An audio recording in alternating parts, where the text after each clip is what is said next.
নমস্কার বন্ধুরা, আজ আমি নিয়ে এসেছি আপনাদের কাছে একটি রেয়ার রেসিপি। আজকে আমার রেয়ার রেসিপি ঠাকুর বাড়ির রেয়ার রেসিপি। ঠাকুর বাড়ির অনেক রকম রান্নাই আমি শুনেছি, অনেকের কাছ থেকে ম্যাগাজিনে অনেক রকম বইপত্রে পড়েছি। তার মধ্যে থেকেই এই রেসিপিটা আমি আজকে চয়েস করেছি আপনাদের দেখাবো বলে। এটা হচ্ছে কোরমা। কোরমা তো অ্যাকচুয়ালি পার্সিয়ান রান্না।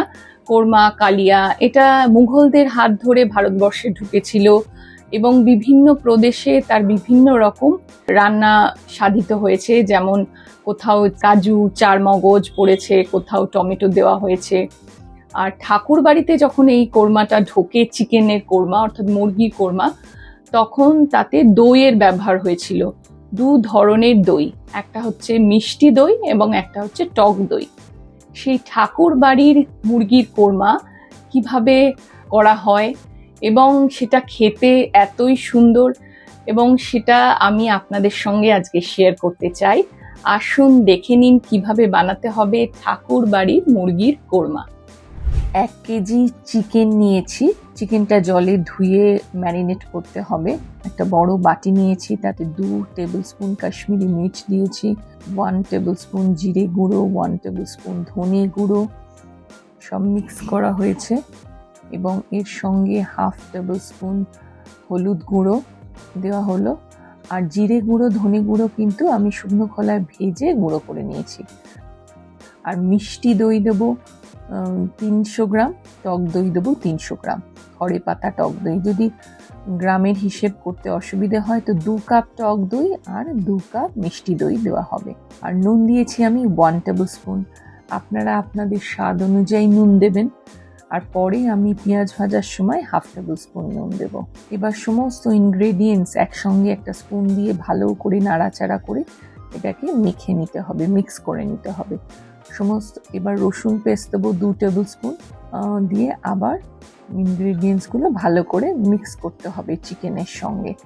চিকেনের সঙ্গে যখন ইনগ্রেডিয়েন্টসগুলো সব মিক্স হয়ে যাবে তখন এটা ফ্রিজে রেখে দিতে হবে। ফ্রিজ মানে নর্মাল ফ্রিজে মোটামুটি 8 থেকে 9 ঘন্টা, অর্থাৎ সারা রাত্রি রেখে দিলে ভালো হয়। আর এবার দেখুন আদা পেস্ট দিচ্ছি 2 টেবিল স্পুন। আদা পেস্ট দিয়ে আবার এটাকে সুন্দর করে নাড়াচাড়া করতে হবে সমস্ত ইনগ্রেডিয়েন্টসগুলো।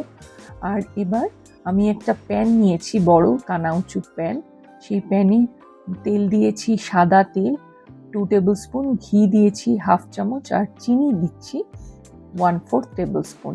আর 3টে বড় পেঁয়াজ কেটে রেখেছিলাম স্লাইস করে, সেটা এর সঙ্গে মিশিয়ে দিচ্ছি। চিনিটা দিচ্ছি কারণ একটা হালকা ব্রাউনিশ রং আসবে বলে।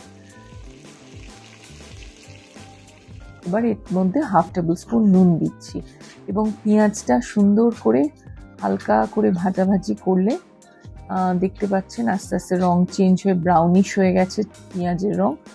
এবং যখন একদম পুরো ব্রাউন হয়ে যাবে তখন পেঁয়াজ ভাজা উঠিয়ে রাখতে হবে প্যান থেকে। এবার আবার ওই প্যানেতে আমি 1/2 কাপ মতন সাদা তেল দিয়েছি আর ঘি দিয়েছি 1/2 টেবিল স্পুন। ঘিটার ব্যবহার কিন্তু এই ঠাকুর বাড়ির চিকেন কোরমাতে আছে, তাই জন্য এখানে পুরো ঘি দিয়ে বানাতে বলছে, কিন্তু আমরা পুরো ঘি দিয়ে বানাবো না, এর সঙ্গে একটু সাদা তেল মেশাবো। আর ম্যারিনেট করা চিকেনটা যেটা রেখেছিলাম সারা রাত্রি ফ্রিজে, সেটা এবার প্যানে দিয়ে দেবো, দিয়ে একটু নাড়াচাড়া করব। আর কোনো কিচ্ছু মশলা মেশাবো না, কারণ সব মশলাই এতে দেওয়া রয়েছে। এটা শুধু সুন্দরভাবে সেদ্ধ হবে, আর কোনো জলও ব্যবহার করব না।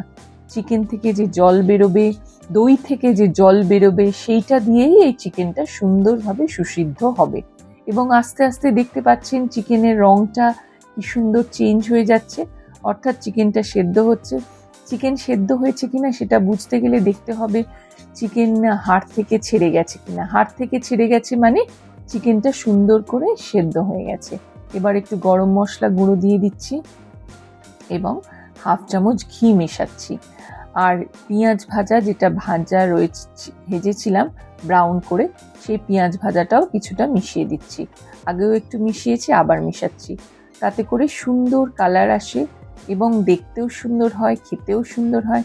দেখুন আমার চিকেন কোরমা কিন্তু রেডি হয়ে গেছে। এটা যদি আপনাদের এই পর্বটা ভালো লেগে থাকে অবশ্যই লাইক, কমেন্ট, শেয়ার করতে ভুলবেন না। আর যারা এখনো অবধি আমার চ্যানেলটা সাবস্ক্রাইব করেননি তারা অবশ্যই বেল আইকন প্রেস করে আমার চ্যানেলটা সাবস্ক্রাইব করে দেবেন, তাহলে নেক্সট ভিডিও নোটিফিকেশন আপনারা পেয়ে যাবেন। আর এই ঠাকুর বাড়ির পুরনো ঐতিহ্যবাহী রান্নাগুলো যাতে সবাই দেখে, শেখে এবং করে তাদের রান্নাঘরে, সেই জন্যই অবশ্যই আপনারা এই রান্নাগুলো শেয়ার করে দেবেন। আজকের মতন এটুকুই। ভালো থাকবেন, সুস্থ থাকবেন, নমস্কার। যাতে ঠাকুর বাড়ির ঐতিহ্যবাহী এই রান্নাগুলো হারিয়ে না যায় তাই শেয়ার করুন আমার এই ভিডিওগুলো। ভালো থাকবেন, সুস্থ থাকবেন, নমস্কার।